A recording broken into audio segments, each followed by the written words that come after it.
Hi, thank you for coming back. Today's video is going to be a little personal. I wanted to discuss what trauma bonding is, give a little bit more of insight to what types of trauma bonding there are, how we can get intertwined into it, how it can hide in situations unnoticed. And like I said, I'm going to just share something personal about myself, and I think that a lot of people can relate because life is rough, and when we have life happen around us and things are out of our control and we're in a narcissistic relationship, it increases tenfold. So I do have a couple little things that I wanted to just discuss before I got into my personal story behind a trauma bonding. And I also want to say, for me, I term it as spiritual manipulation, and we'll get into that as well. Having a traumatic life event happen while in a narcissistic relationship can cause this bonding, which is the trauma bonding. A serious bond occurs between this vulnerable event due to us letting our guards down to deal with the catastrophic event at hand. So when something horrible happens in our lives and we're forced to work through it and heal through it, we have to reach a point of vulnerability in ourselves. And when we get to that place and have a narcissist by our side, it can really bond us to them. Because, and I'm going to get into this, I feel like I'm jumping ahead of myself. I put in a little sidebar, especially in the beginning when the relationship is still being cultivated, because it will leave an imprint of a good side of them. And I know that for me personally, and of course I said I'm going to get into my own personal story behind this, but that's something that a lot of us have a hard time getting out of narcissistic relationships from, is that ideology that we have this memory or something that we can kind of go back on, and it's good times, and well, they weren't always like that, they were here for this, and you can find yourself kind of playing devil's advocate for them in a way. All right, and I wanted to mention that narcissists get an energy supply when we need them.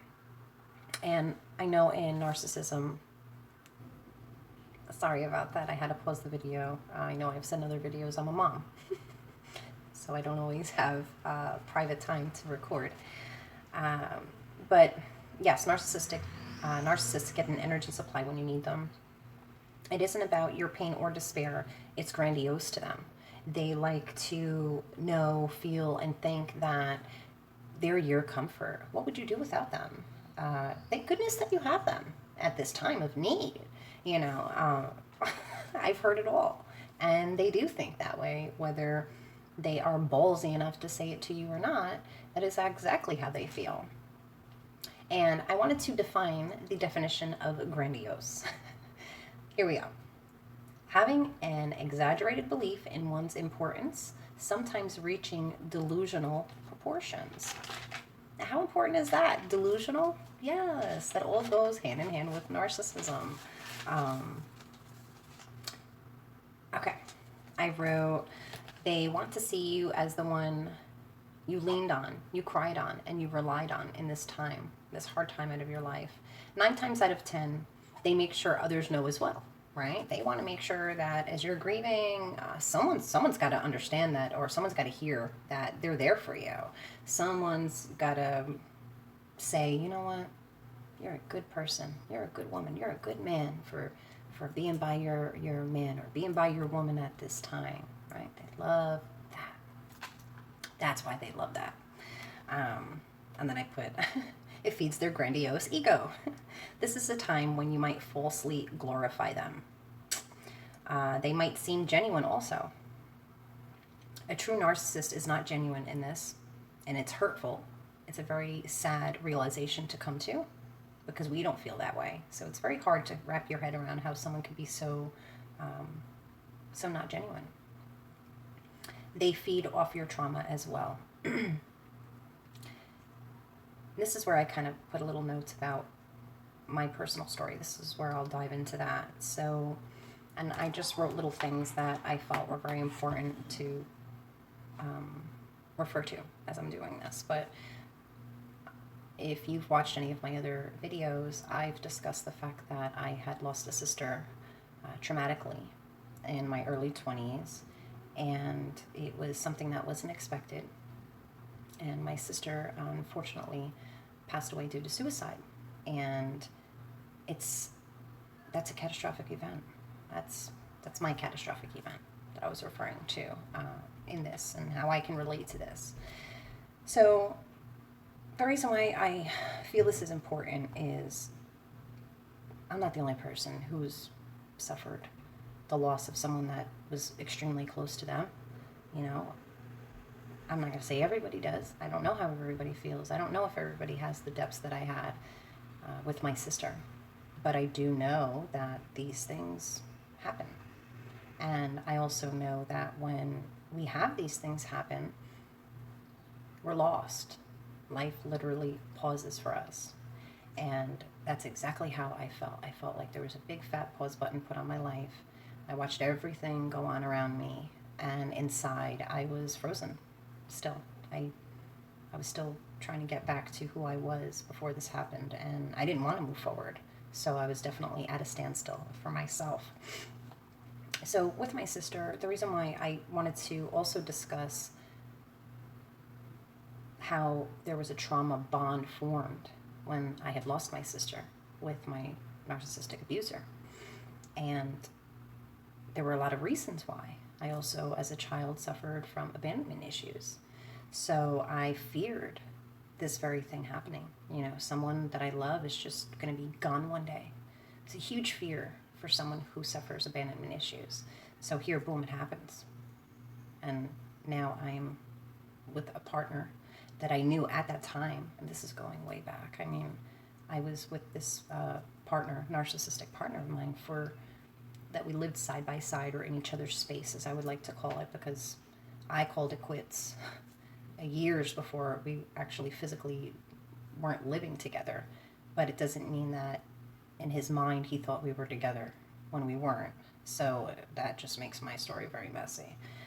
Anyway, that's a whole nother video about this malice obsession that narcissists can have. I could probably specialize in that. And I will be posting a video on that, because I'm sure I'm not the only one that has dealt with that and still deals with that. Anyway, so me and my sister were best friends. I told her everything. And when I was dating my narcissist, she was very cordial, very respectful. You know, she dealt with him in the best respectful way that she could. But she also made sure to let me know that I deserved better. She knew things weren't great. I was living with my sister at the time before I had moved in with him. At one point, she made me open my eyes, and I had broken up with him in the beginning of our relationship because I had gained a lot of weight. And he used that as a tool to make me feel like less of a person. And it crushed me. If you've had that happen to you before, you understand it's not cool. It's not a good thing to go through. And I was struggling, and it was like my age, my medication, I was on birth control, there's all these other things that contributed. But I put on a lot of weight. And he used to always say, hey, when are you going to start losing that weight? Or ways to devalue you. And my sister recognized that and was very adamant about me putting my foot down.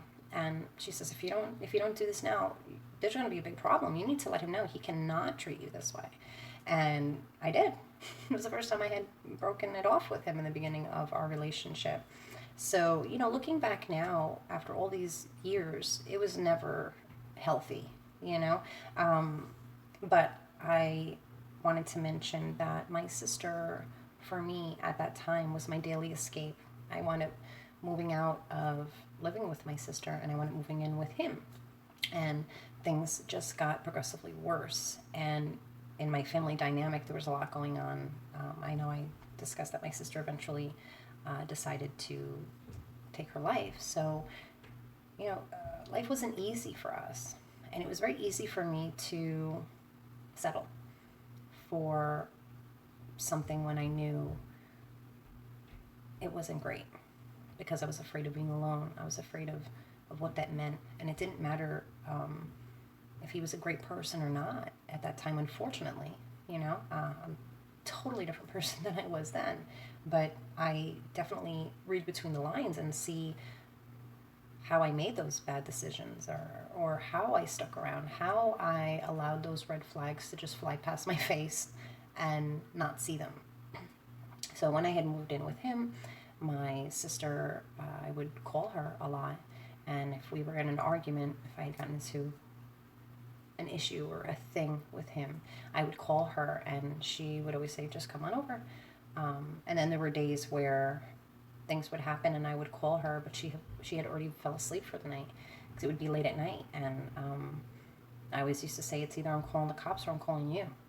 And there were times where she'd wake up in the morning and see my missed call, and she would feel guilty. And she would say, oh my gosh, I'm so sorry I missed your call. Is everything okay? What happened? And then she said to me, you know what? I'm just going to make you a spare key from now on. So anytime that this happens, and this was out of guilt for her, and I felt bad calling her all the time and coming over last minute, but she was a single mom at the time, so I knew she enjoyed the company, and I loved her. We were always together. She was my best friend, so I didn't think of it as like I was imposing on her. But she said to me, I'm going to get you a spare key, so that way you just come. And at that point, I was like, something's got to give. This is crazy. Like, people are going to give me spare keys, and at the time I didn't have children, I wasn't married, and I was just like, this is I got to do something about this. Unfortunately, very shortly after that conversation that I had with my sister about her making a key for me to come in, is when my sister passed away.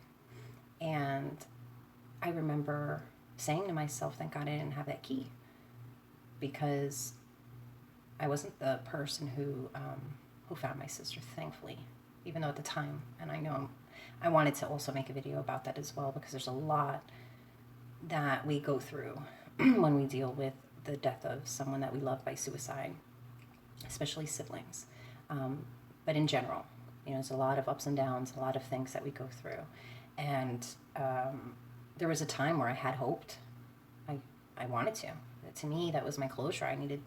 Why didn't I see her? I don't care what the circumstances were. I wanted to see. I needed to know. Now, many years later, I'm glad that I didn't, but I wasn't in the right state of mind at that time, and that's what I thought I needed for that time. So,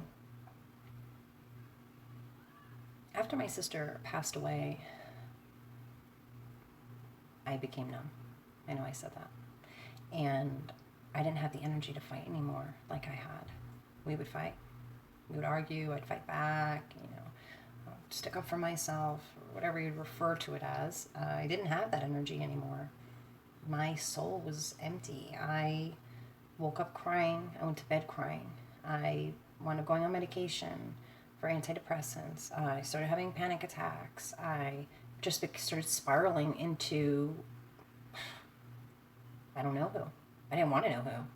And honestly, I didn't give a shit at the time. So this was a very bad thing for me to happen in my life while I was in a narcissistic relationship.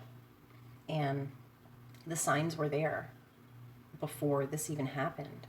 But after that, this thing happens to us when we lose someone, especially traumatically, where I remember feeling, I'm saying we, I'm just going to say how it was for me, but I remember feeling like I had to remain friends with everybody that my sister was friends with. I had to kind of like live a little bit of her life, but through me, because I still wanted that extension of her to still be existent, if that makes sense. And he fell under that category. I remember there was a time where I couldn't imagine being close to someone who didn't know my sister, because to me she was such a big part of who I was that I felt like I didn't want to know anybody who didn't know my sister. I didn't want to have conversations if they didn't understand what I just lost. It's like this, it's a lot of stuff that you go through. So he fell under that category for me. And I felt it was so important that he knew my sister, and that meant a lot to me. And I remember that being something in my head, like, well, I don't, at least he got the chance to meet my sister. Like, I don't know if I could ever be with someone that didn't know my sister, that didn't have that opportunity. I go, I guess everything happens for a reason, or whatever the hell you tell yourself. But I was never vocal with him about the fact that she didn't like him, and it wasn't something that I went on saying when she was alive. Obviously, I didn't want to make things awkward between the two of them, but she didn't like him, and she would always be telling me like, "What are you doing?" She was older than me, so she would say to me like, "Yeah, I got no kids, you're not married. Like, what are you doing?" And at the time, I was in school part time. I put myself through college, and I was volunteering as an EMT. I was working a full-time job, and she was just like, "What are you doing? Like, look at you. What's wrong with you?" So yeah, she was well aware that I was not putting myself in the best position. But the reason why I'm saying all this is that after she had passed away, I know I've discussed in my other videos, but I'll bring it up again. I became very spiritual, right? That's very common. And I'm smiling because I have to laugh at the stupidity that this person did. My narc. So I'm reading my notes, but there were times where he would say to me, guess what? I had a crazy dream last night. And I'd be like, okay. And he's like, your sister came to my dream. And I'm like, oh my God. When I've told people this, they're like, you gotta be kidding me. That's like the lowest of low. And I'm like, I am not fucking kidding you. And he did this multiple times. I'm trying to like calculate. I don't even know if I can calculate. I'm not even gonna bother. But that to me that's why I wanted to mention spiritual manipulation, where he was trying to use my sister's passing as a tool to manipulate me. So he would always mention, I remember the day I told her I was going to propose to you, and this and this and that, like as if him and her had this beautiful heart-to-heart conversation. And I know for a fact that it was nothing that my sister thought of as a beautiful love story. There's no way that her interpretation and what he was telling me were matching. And he was full of shit anyway. So I knew he was full of shit. But when it came to the time where I was just like, that's it, like this is really it. I don't know what you're not getting, blah, blah, blah. He would say to me, your sister came in my dream last night. And I'm like, oh my gosh. And in my head, I'm just like, I know what I want to say, but if I say it, I'm going to lose my shit. So I would just kind of stay quiet. And I remember saying to me, she told me that don't worry about it. Things will work out. Just give Michelle time. You're telling me that my sister's spirit came to you in your dreams and told you that things are going to work out and you don't have to worry about nothing. And whatever you do, don't let me go. That's what he said to me. That she said, whatever you do, don't let her go. Right. Okay. So is that a new low for a narcissist? I'd love to know if someone has had that experience happen to them. So if you have, please leave me a message down there, because I'd really like to know how common that is, because that's some real low scum of the earth type of thing to do. And yeah, so that is my example. I can't even believe this video went as long as it did. I really didn't think it was going to be that long. And I just wanted to mention that these type of issues where we trauma bond to our abusers can really revolve around a lot of things. My example for me personally was losing my sister, but it doesn't have to be that extreme either. It could be something like a car accident, again, a death of a friend, a death of a family member, the loss of a very important job, an issue with school, a car accident, your house on fire, the death of an animal. I mean, it could be anything, perception is key. So whatever you perceive to have been something that affected you tremendously, it did, whether someone would agree with it or not. So those are the type of things, or the dynamics of life, the things that happen in life that are unexpected when there's a narcissist around. they can use that as their power source, and they take on your grief, and it might look like they're a good person. And you might, like I said, falsify, glorify them. And I just wanted to give an example in hopes that maybe someone can see things a little bit differently and maybe identify it within themselves if it applies. Again, I want to say thank you very much for watching my videos. I send you a lot of love and strength. I know I say that in all my videos, but it's true.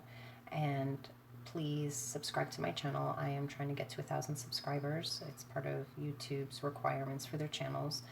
So please help me with that. And if you feel you know somebody that can benefit from anything that I've said in my videos, please feel free to share my videos with them. The more the merrier. And I appreciate you. Thank you very much. Have a great day.